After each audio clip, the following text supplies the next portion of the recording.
Voilà. Donc je prends mon appareil, ça va être plus pratique pour vous montrer ce que je viens de vous montrer. Hein, vous voyez, là tout de suite j'étais là, je l'avais posé sur un trépied. Hein. Alors regardez, ça vous donne une idée de comment se présentent nos arbres. Regardez, je ne sais pas si vous regardez, si vous voyez bien comment ils sont positionnés dans nos arbres. Vous avez vu? Vous reconnaissez regardez, les fameuses lianes dont je vous parlais. Vous voyez comme c'est vert en dessous, hein? Ça demande à rougir tout ça, hein? Regardez comme on voit bien les lianes qui descendent. Et plus elles descendent, plus elles se rapprochent du fil de fer central. Donc plus on peut cueillir les fruits en hauteur. Oui, c'est important ça, ce système-là. Hein. Au lieu d'avoir des branches rigides, bien érigées, on a un système de lianes. Avec le poids des pommes, ça tombe, ça s'en va, ça se rapproche du fil de fer, et nous, on peut cueillir facilement vers les hauts après. Parce qu'on peut se rapprocher du centre de l'arbre. Alors attendez, je vais essayer de vous montrer, c'est super, c'est joli je trouve. Là, il y a beaucoup de fruits cette année, hein. On est bien chargé. Hein. Je dirais même quelque part qu'on est un peu trop chargé. On a pourtant fait de l'éclaircissage manuel. Hein. Alors l'éclaircissage manuel, regardez tous ces fruits qui sont au sol, je ne sais pas si vous les voyez. Oui, bon, c'est des petits fruits, ça a été fait au mois de juin, juillet. Regardez, j'en vois plein là. Je ne sais pas si vous les voyez, ces petits fruits qui ont été ôtés. Tout ça, c'est du travail manuel. Hein. Alors j'embauche les personnes du coin, du bourg surtout. Ça crée de l'emploi tout ça. Hein. C'est pas inutile. Hein. C'est important pour la qualité de nos fruits, ça crée de l'emploi, ça crée de l'émulsion. Oui, donc je disais, je crois que j'ai eu une petite erreur de manip là. Je disais que toutes ces interventions, voyez, hop, on enlève comme ça sur le dessus, carrément sur le dessus, voilà. Bien, ces fruits-là, on voit la lumière qui va venir plonger comme ça, elle va venir en plonger là. Vous voyez, là, regardez, là c'est pareil, quand je regarde ma main, hop, j'enlève ce rejet-là pour optimiser ce fruit-là. Voilà. Oui, je disais donc toutes ces interventions-là, je parlais de l'éclaircissage manuel tout de suite là. Et tous les petits fruits qui sont au sol. Tout ça, ça crée de l'emploi. Ce sont des gens d'ici, des gens du pays, des gens de la commune, hein, voire des communes alentours. Et ça crée de la vie et de l'animation dans nos communes. C'est pour ça, moi, je vous demande de nous soutenir, nous, les producteurs qui veulent optimiser nos productions localement. C'est l'intérêt de tout le monde. Et en plus, c'est sympathique de travailler tous ensemble. De prendre des groupes de cueilleurs ou de travailleurs qui viennent de pays étrangers et qui n'ont pas de... Bah, ils n'ont pas la même foi hein, dans le travail. Hein. Ils viennent pour l'argent, eux. Hein. On peut les comprendre. Voilà, regardez, une belle... Oh, ça, c'est formidable, ça. Regardez un peu. Hein, c'est pas beau, ça? Ah, moi, c'est du bonheur. Hein. Puis, alors, quand je vois comment cette grappe, on dirait une grappe de raisin, quand je vois comment elle voit l'extérieur et la lumière, je me dis, en termes de taux d'ensoleillement, c'est absolument extraordinaire. Voilà des fruits qui vont avoir une qualité extraordinaire. Ça, je vous le garantis. Hein. Je vous le garantis d'avance. Oui, je reviens un peu en arrière. Bon, je suis dans mon verger avec un appareil photo caméra. C'est du bâton rompu. Donc c'est pour ça que bon, la mise en scène, c'est un petit peu décousu tout ça. Hein. C'est pas grave. Hein.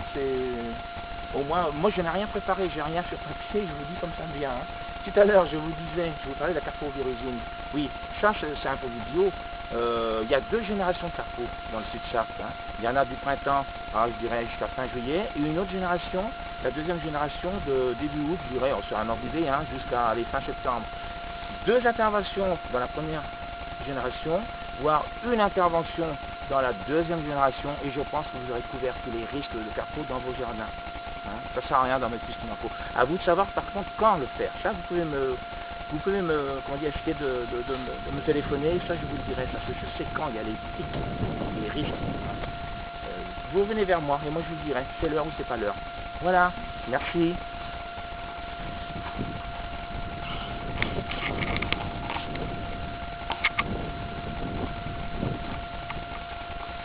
La prochaine intervention, on parlera du taux de sucre.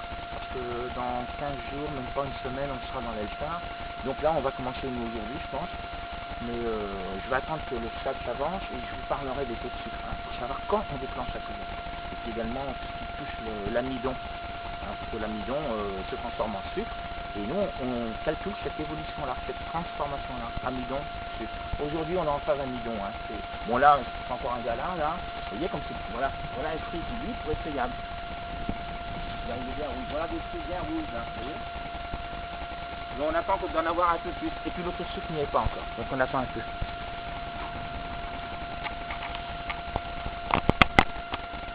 Oui, j'en profite, on est toujours le 17 août. J'en profite pour vous montrer, nous sommes au pied du four, hein, le verger du pied du four. J'en profite pour vous montrer le plan d'eau qui permet d'irriguer le verger du pied du four.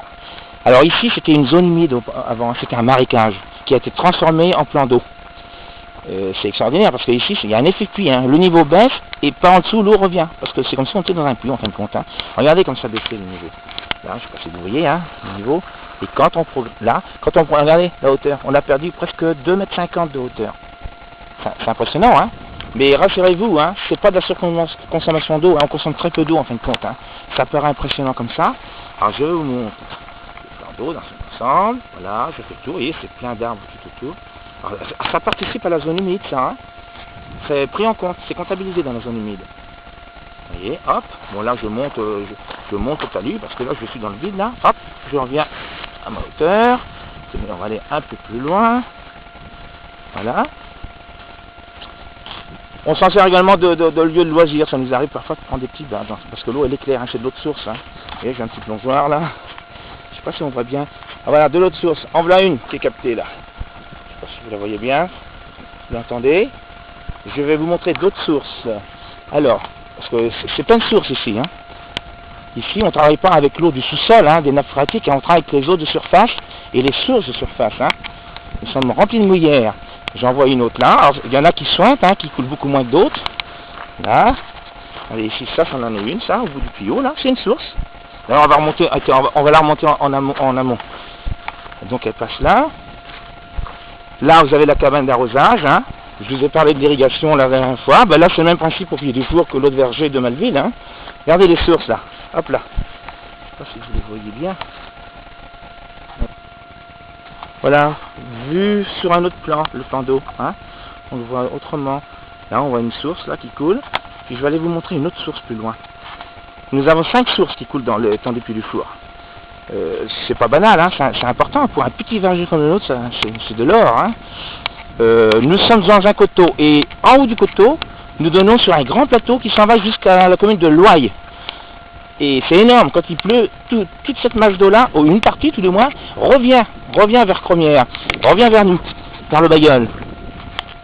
Et ça fait des masses d'eau importantes, on a beaucoup d'eau de fossés, de surface, mais également des sources, parce que l'eau elle rentre et elle ressort dans le coteau.